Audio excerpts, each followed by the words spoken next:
मुख्यमंत्री एकनाथ शिंदे को social media के माध्यम से धमकी और गाली देने आरोपी हितेश प्रकाश धेंडे को 12 घंटे के भीतर थाने पुलिस ने गिरफ्तार कर लिया है। जो जानकारी सामने आ रही है उसके मुताबिक गिरफ्त में आए शख्स का नाम हितेश प्रकाश धेंडे है। दिनांक 5/1/2025 रोजी एक इंस्टाग्रामला एक लाईव्ह व्हिडिओ आपल्याला मिळाला होता। त्या अनुषंगाने फिर्यादी परेश चाळके यांनी एक तक्रार दिली होती की माननीय उपमुख्यमंत्री श्री एकनाथजी शिंदे साहेब यांना कट करून मारण्याची किंवा त्यांना त्यांच्याबद्दल असंबद्ध बोलण्याची अशी एक तक्रार आपल्याला व्हिडिओद्वारे प्राप्त झाली होती। आपण तात्काळ त्या घटनेची दखल घेऊन श्रीनगर पोलीस स्टेशन येथे 18/2025 या क्रमांकाने गुन्हा दाखल होता। त्यातील जो आरोपी होता तो आरोपीला आपण आज रोजी ताब्यात घेतला आहे। एकंदरीत आपण 6 ते 7 टीम या गुन्ह्याच्या तपासकामी श्रीनगर पोलीस स्टेशनद्वारे पाठवण्यात आल्या होत्या।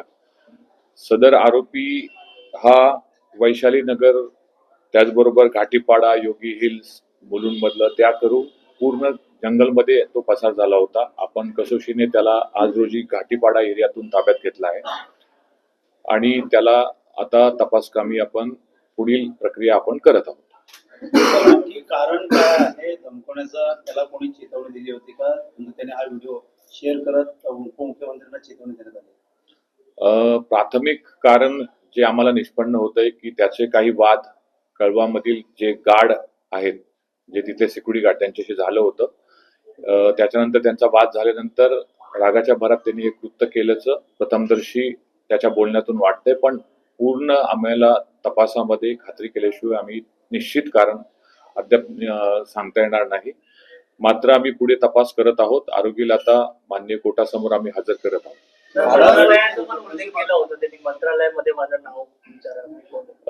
प्राथमिक तपासामध्ये असं दिसतंय की तो रेग्युलर सर्वत्र फिरणारा व्यक्ती आहे। तो मंत्रालयामध्ये जात होता, इथले लोकल सगळ्या गव्हर्नमेंट ऑफिसेसला पण जात होता।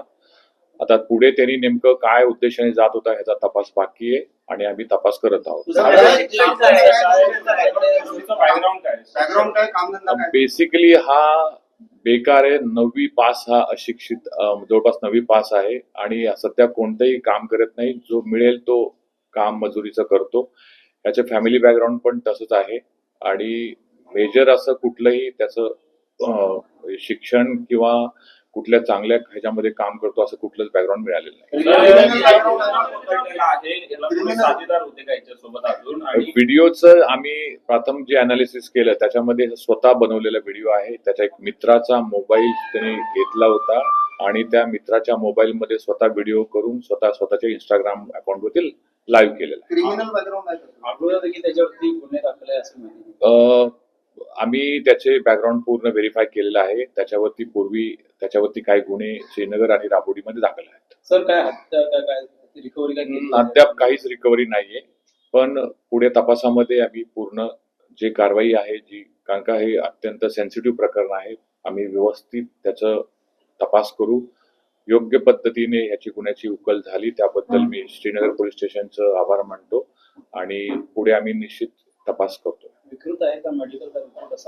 अद्याप कुठलेही असं रिपोर्ट सादर केलेला नाहीये, पण त्याचे फॅमिलीशी बोलून आम्ही पुढे तपास करतो आहोत। पण त्याचं जे वर्तन आहे ते असंबद्ध असं वाटतंय असं फॅमिलीचं म्हणणं आहे।